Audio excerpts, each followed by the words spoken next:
আসসালামু আলাইকুম। ছোট্ট একটা ব্লগ।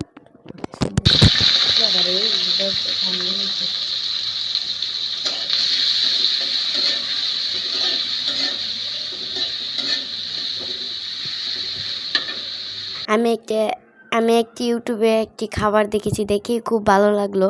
আমি এটা আজকে নিজের হাতে রান্না করব। তোমরা আমার পাশে থাকবে।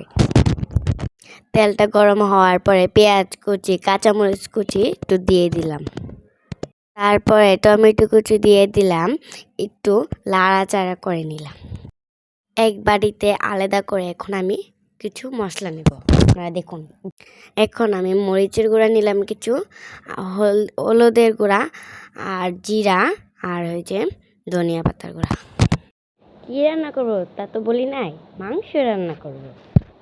মশলাগুলি এখন কড়াইতে দিয়ে দেবো, তারপর একটু ভালো করে একটু কষিয়ে নেব। আমি কষানো